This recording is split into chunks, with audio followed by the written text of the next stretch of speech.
Welcome to SVG-TV News for Tuesday, May 16, 2017. I'm Lafern Fraser with the details. The regional seminar on the future for decolonization in the non-self-governing territories, What Are the Prospects, is the focus of discussion for participants attending the three-day event here, which opened earlier today at the NIS conference room. As we hear in this report from Sharon Garraway, there is a continual call for cooperation to eradicate colonization in the 17 non-self-governing territories.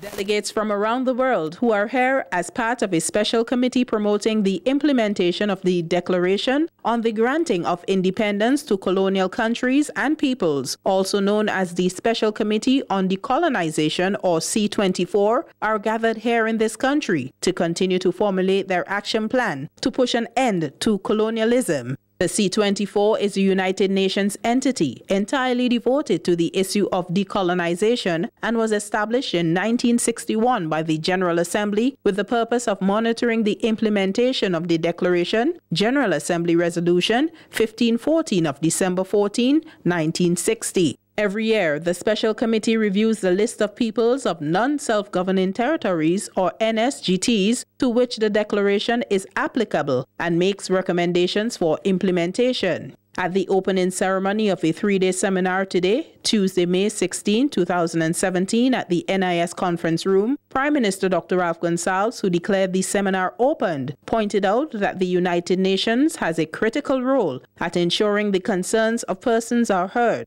He also emphasized the importance of not letting the mistakes and atrocities of the colonial past hamper the progress of the future and emphasized the need for compromise. It's a messy road. It's a road with a lot of challenges. But if we realize that history itself has transformed all of us and made us compromises, and in our broken condition, we have to try to make ourselves whole and our nations whole. I believe that we will have a path in proceeding. Chairman of the Special Committee and Permanent Representative of Venezuela to the United Nations, Rafael Dairo Ramez Carrino, stated that there is strength in sovereignty. He expressed regret in how colonial powers have played countries against each other like pawns for their own gain. He called for more dialogue and highlighted the importance of self-determination. Rick Adota, who is the UN Special Officer in charge of the Decolonization Unit, spoke on behalf of the United Nations General Secretary Ban Ki-moon, who pressed the need to push independence and complete the decolonization process. The work ahead is a reminder that we all have contribution to make, upholding the principles enshrined in the Charter of the United Nations, the Declaration on the Granting of Independence to Colonial Countries and Peoples, and all relevant resolutions, is our collective responsibility. Cooperation is essential to bring about the effective and complete implementation of the Declaration as we approach the end of the third decade for the eradication of colonialism. Since the formation of the United Nations in 1942, more than 80 former colonies comprising of some 750 million people have gained independence. At present, there are 17 non-self-governing territories across the globe that remain to be decolonized, which amount to nearly 2 million people. The three-day seminar will conclude with a presentation of a draft report and an adoption of the resolution on expression and of appreciation to the government and people of St. Vincent and the Grenadines. Sharon Garraway reporting for SVG Television News. The defense against the scourge of human trafficking is not an obligation solely for the police force, but one that requires the commitment of all members of society. That is according to Sajila McDowell, barrister at law in the Office of the Director of Public Prosecutions, as she spoke at the opening of a two-day workshop held here today to sensitize and boost the capacity of stakeholders in addressing the issue of human trafficking. The workshop is being held under the theme Identification, Assistance and Protection of Victims and brought together representatives from law enforcement agencies as well as religious organizations. Giving the keynote address, McDowell says human trafficking, which is considered modern-day slavery, is not just an affront to democracy, but a danger to all, hence the need for citizens to be sensitized and equipped to become advocates against this scourge. Not an obligation relegated solely to the police force, or perhaps I should say the police service. Human trafficking, or modern-day slavery, is indiscriminate in its victim profiling. Race, age, gender, religious persuasion, profession, affiliation, language, education, social status, these carry no inherent disqualification. The motivation of a trafficker may vary from economic advantage, a superiority complex, perversion, gang influences, and the list goes on. Human trafficking offenses are plainly human rights violations, and in the face of flagrant breaches, the force of this state's response to the issue must exceed the force of human trafficking as a threat itself to individuals and an affront to democracy. McDowell further adds that while the prosecution of human traffickers is of critical importance, so is providing the quality service to victims. McDowell recommends that more be done to facilitate their witnesses' safety in participating in the court process. The recognition of the quintessential role of witnesses in the criminal justice system is reflected in a simple yet profound statement: no witness, no justice. And I repeat, no witness, no justice. Witnesses must be encouraged and supported in the investigative stages. They ought to have unrestrained access to the court and afforded services that facilitate their participation in the courtroom in safe and congenial conditions, so that it softens the harshness of the adversarial court process. As a nation, we send a positive signal that this scourge called human trafficking has our rapt attention. Also speaking at today's opening ceremony was Commissioner of Police Ronald Hathaway, who says the workshop forms part of the government's commitment to address the issue of human trafficking and encourages the participants to use information provided to protect Vincentians from this global scourge. Clearly, one can see that the government is seeking ways in which to collaborate with international partners in the fight against human trafficking. Participants, as I conclude these brief remarks, I encourage you to take this training seminar very seriously. Learn all that you can, because it is in learning and putting into practice what you have learned that you will be able to effectively combat the crime of human trafficking. I wish to say, however, overseas training is not always available.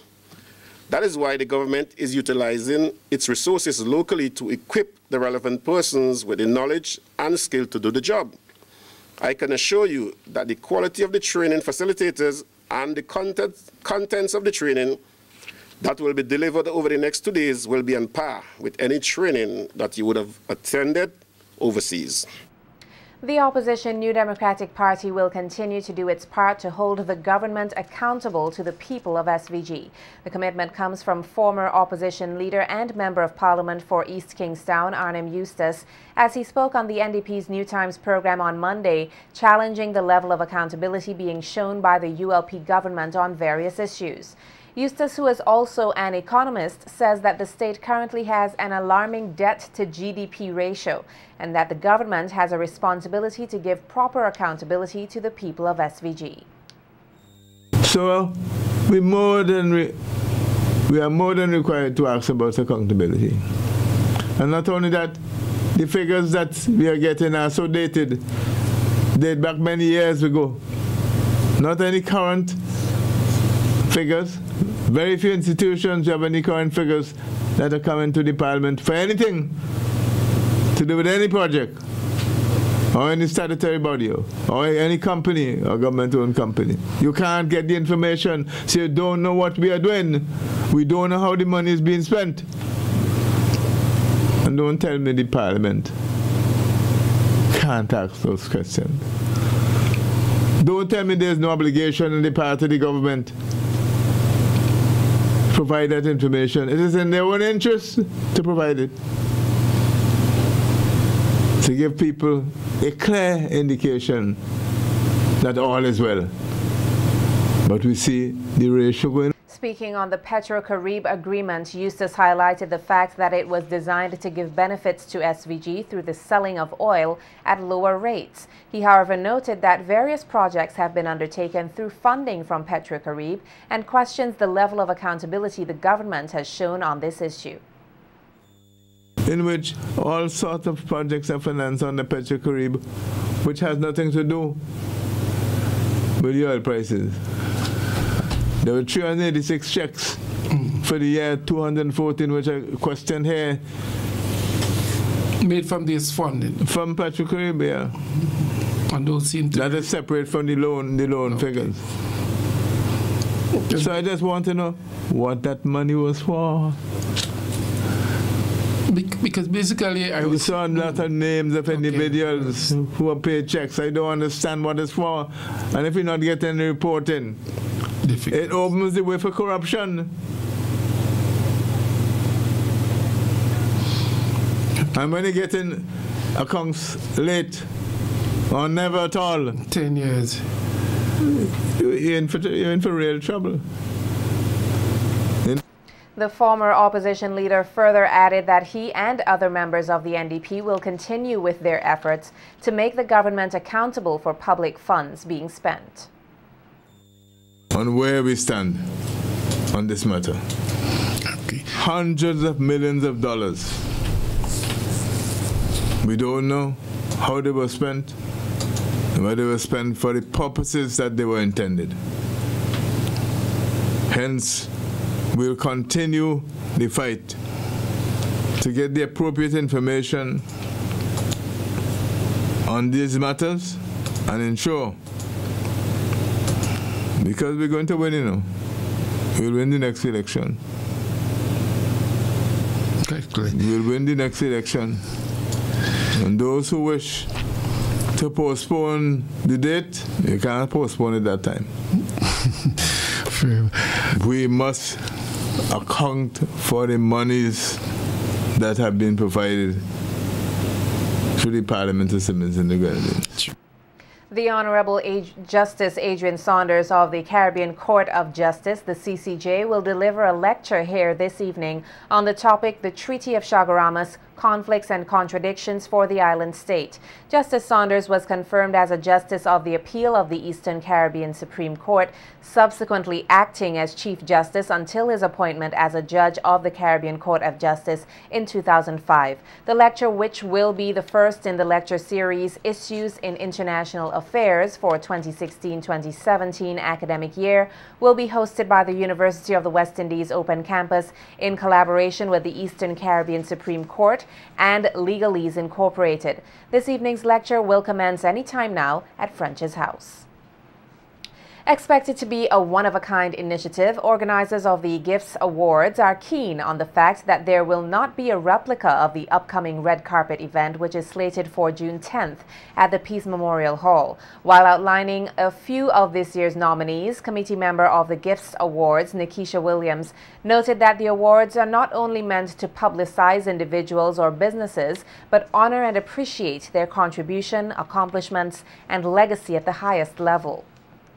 I am certain that 90–95% of the general public have had one of these, if not more, impact their life in some form or fashion. Whether it is that you save with the penny bank, maybe you shop at Randy's supermarket, maybe you always want to have lunch at Basil's bar, their buffet lunch.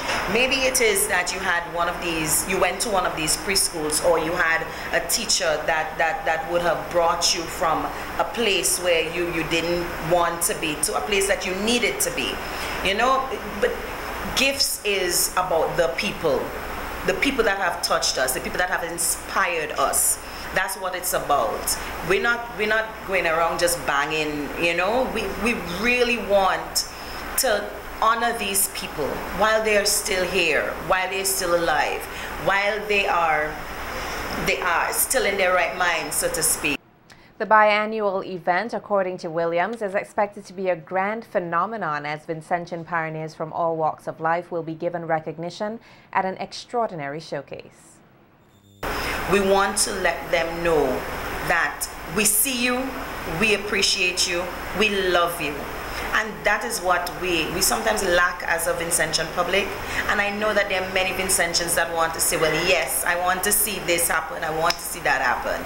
Red carpet event, yes, I want to attend a red carpet event. Why does it only have to happen in the US? No, we're doing it here. Class, professionalism, and everything is pretty much, the stage is just set. Everything is set already. It's just turn the lights on and have the cameras rolling.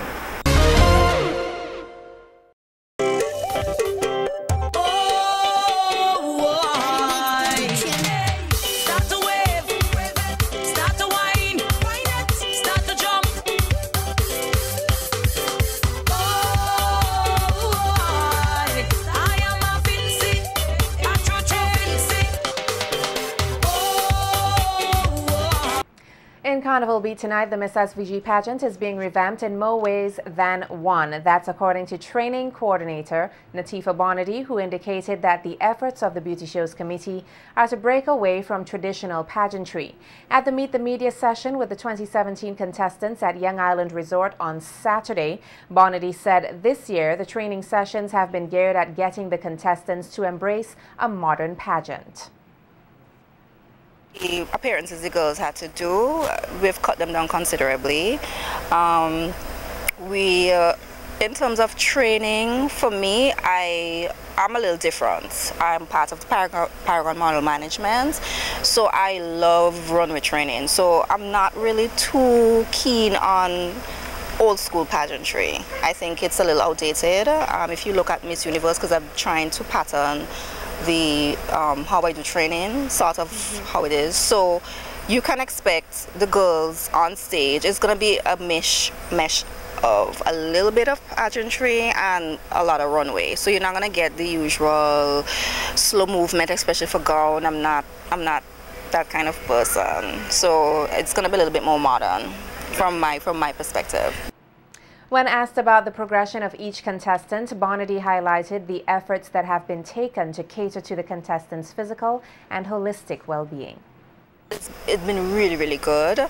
They've been cooperative. You know, initially when we started off, I told them I need for you girls to be fit. I think sometimes you meet with a little resistance when it comes to what our level of fitness is. They're all working with trainers. I wanted them to work one-on-one with a trainer because what might be good for me might not be good for you. So we didn't do the group training. That's another thing that we really implemented. We wanted the girls to work one-on-one, what would work best for their body. They're working with a nutritionist as well. So she is, they're consulting with her just to make sure that they're eating right. That is the problem I think that we're having, because you know, some girls, they love their fast food, or they love their soda, or they love their cakes or their candies and so forth. So trying to have them eat healthier, because I keep telling them, I said, listen, I don't need for you girls to be a size 0. I'm not looking for you to lose 20 pounds. I'm not looking for you to do any crash dieting. I'm not that person. I'm a believer of embracing who you are. We are all different body types. The stage training coordinator said they have been working tirelessly on the newest initiative of the pageant, the Women Empowerment Campaign. And every girl seems confident in their own way in terms of when they communicate. What is a major contributor for this? We've been giving them positive reinforcements. The interview committee has been excellent with working with the girls. I really have to say kudos to them, Dwayne and Letitia, as well as Janelle, who's been given very good support. They've been working really well. They give the girls a variety of topics to let them express themselves, and every day I try to send them something positive in the group chat. I speak to them one-on-one. I think if I see someone that is struggling, I would try to work with that individual one-on-one, because I tell them honestly, I love all of them. I feel as if it's my child, like they're all my children, and I really want the best for all of them.